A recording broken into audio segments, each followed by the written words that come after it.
Welcome to our first class notes video over 1-11. We are in Unit 1. That 1 in 1-11 means it's Unit 1. The 11 means this is the 11th page in Unit 1. So hopefully you are finding an opportunity to print out the material associated with Unit 1 and to keep it in a chemistry binder.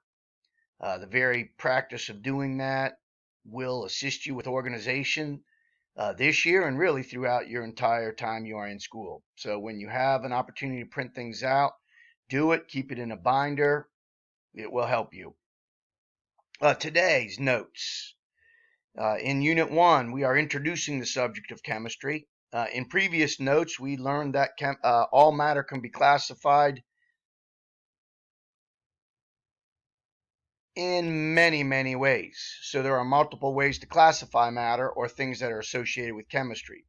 One way is changes matter undergo. And we've already learned in a previous video that there are physical changes, there are chemical changes. We also learned that there are physical properties and chemical properties. So that's one way to look at matter, and that would be how it can change. A second way, and perhaps an even more simpler way of classifying matter, is to whether it is an atom, element, compound, or mixture. So our next series of videos in 1-11 will be dealing with ways of classifying matter as to whether it is an atom, element, compound, or mixture. We've already learned a little bit about the terms element and mixture as we proceeded through Unit 1, and today we will build upon those things. As we've mentioned a couple times so far, but I don't know if we've actually had it formally in our notes, there are two observations that you can make, or two types of observations that can be made in chemistry. Qualitative observations, and the second is quantitative observations. In qualitative observations, you're looking at the qualities of substances. You are making observations that are using your senses. You're not actually making measurements. In qualitative observations, you are indeed making measurements. And we're bringing these terms up because one of the last things we did was the density lab.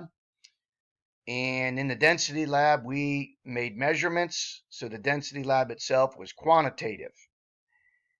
Most recently, in 1-10, we did a lab and we took a look at physical and chemical changes. And there we did not make measurements. Instead, we were just making observations. Those would be qualitative. When we're making a measurement, it's always important to know that you're comparing that measurement to a particular standard. So everything you measure, you will be comparing it to an accepted standard. So that standard is something that scientists have agreed upon. The unit for length is a meter. Everybody agreed what a meter is. The unit of time is in seconds. Everybody agreed how long seconds were. And they are actually compared to certain things that we may discuss later this year. But all measurements were comparing it to something. Quantities are things that have a magnitude, size, or amount. So when we're making quantitative measurements, we are measuring quantities. And that means the quantity has a magnitude, a size, or an amount. In chemistry, we study matter and the changes matter undergoes and the energy changes that accompany those changes that matter undergoes. But what is matter? Matter is anything that has mass and a volume. In other words, matter is stuff, something that is actually there. When we talk about mass, we already learned that density is mass divided by volume. So one thing we can say about matter is its density. But what do we mean by mass? Mass is the amount of matter in the object. And we learned that we measure mass in grams in the last lab that we did on density. We measure mass in grams in chemistry. The System International unit, though, is kilograms. We rarely use kilograms in chemistry because the kilogram, kilo means 1,000. So a kilogram is 1,000 grams. That's just a whole bunch of matter to be using for chemistry. We don't need to use that much. And when we measure mass, we use a balance. In the density lab, we dealt with volume.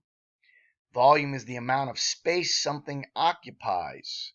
Volume is space something occupies.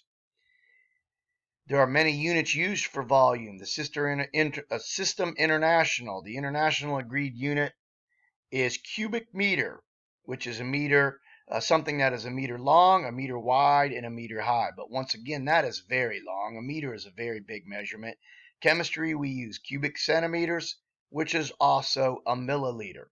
A cubic centimeter is a box that's a centimeter wide, a centimeter long, and a centimeter high. And inside that box, we have a milliliter.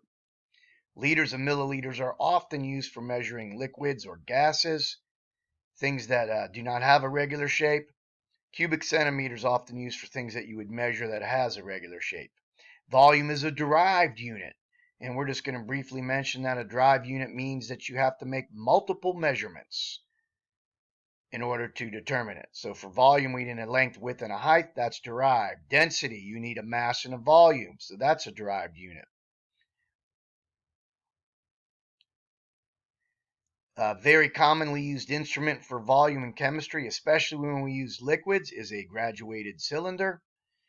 For gases, we use a thing that looks like a giant test tube, and it's used upside down, and that's called a gas measuring tube. Graduated cylinder, always remember to read from the bottom of the meniscus. The meniscus is that like smiley faced shape that liquids take when in the graduated cylinder. You read at the bottom of the little smiley faced thing, not the top. So those are just some terms that we've come across, and we're starting off now. These are introductory terms for the subject of chemistry. We mentioned that matter can be classified under the type of change it is undergoing, a physical or chemical change, but matter can also be classified as to whether it is an atom, element, compound, or a mixture. So now we are ready to proceed with two broad categories of matter. Matter can either be pure or it is a mixture. And under the part of pure, if you have an element there and all you have is one element, it's pure. If we're looking at matter and you only have one type of compound there, it is pure. Mixture means more than one thing is there. So as we get into classifying matter, we can classify it as pure, again, one thing there, one type of element, or one type of compound. If you have more than one type of element or more than one type of compound or a combination of elements or compounds, then it's a mixture. So pure substances, only one type of thing is there. When you have a pure substance, it is the same throughout. It has the same physical and chemical properties all the way throughout. Every sample of a pure substance has exactly the same composition. Pure substances could only have one name to describe it or one formula or symbol to describe it.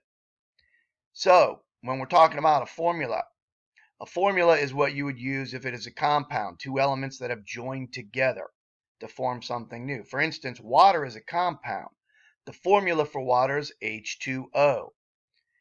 But if the only thing we have in a container is H2O, it's pure. So when we have compounds, you would need a formula to represent it. When we have elements, you would need just a symbol, an elemental symbol to represent it, such as H, O, O, AU, AG. Those are all symbols. If you only have one symbol there, and a symbol can be a collection of letters, one capital, one lowercase, as for gold, or one capital A, one lowercase g for silver. If you have just one elemental symbol, then you know it's an element there. If you have more than one symbol, you know it's a compound. Now, what we would like to talk about, we mentioned pure could be one element there or one compound there. We're going to start off talking about elements first. Elements are pure substances that cannot be broken down further chemically. Elements are made up of only one type of atom. In other words, if you have an element, every atom there must have something in common, and that thing that they have in common is the protons. The number of protons in a substance is called the atomic number. So the atomic number is the number of protons. You know you have an element when every atom there has the same number of protons. They call that pure because you only have one type of element there. Elements are represented by a symbol, and those symbols are often found on the periodic table of elements that we'll take a look at closely here in a second. A symbol can be one letter, or a symbol can be multiple letters, even 2 or 3 letters, but a symbol will only have one capital letter to represent it. And there are now well over 114 different types of elements. Let's take a look at a more modern periodic table. These notes look to be a little old, but there are now more than 114 elements. Let's take a look at a periodic table. The periodic table we're looking at right now is in your class information section on Google Classroom. We mentioned that this is our periodic table of elements. The only thing on this table are elements. There are no compounds. So when we have each of these things, if we only have one of these around, then it's pure. Only one of these elements around is pure. If we only have one compound around, it is still pure. Pure just means one thing. Your notes said 114. Take a look. This periodic table has 118, and we have names. Notice every time there's a symbol written in these little squares, you will see that they have 2 letters on this table, where they can go up to 3 letters, but they have 2 letters on the table, and the first one is capital if there are 2, and the second letter is lowercase if there's only 1. In the upper left-hand corner, you see a number. That's the atomic number. So right here, I see the number 14 in this box of Si, which is silicon. That's 14. That means anything with 14 for its atomic number, any atom that has 14 protons in the nucleus, would be silicon. The number underneath here is called the atomic mass. Sometimes it's called atomic weight, but the atomic mass is the mass of all of the naturally occurring isotopes of that element. It's the average mass of the naturally occurring isotopes of that element. And we will get to that in a future unit. But that means that the mass of most silicon atoms averages around 28.09 atomic mass units. But the number that we're concerned with here is in the upper left-hand corner. We were mentioning silver. Silver's atomic number is 47. That means silver atoms have 47 protons. Gold is Au. The number in the upper left-hand corner for gold is 79. That means gold has 79 protons. We've also talked about copper, 29. Copper atoms have 29 protons. We've talked about zinc when we were dealing with can you turn copper into silver and gold. Zinc has an atomic number of 30. We learned that through chemical reactions, you cannot turn one atom into another atom because chemical reactions involve electrons. What determines what an element, an atom, or what element an atom belongs to, its atomic number. So the only way we can turn copper into silver or gold is if we added protons. Well, that can't happen in chemical reactions because protons are found in the nucleus.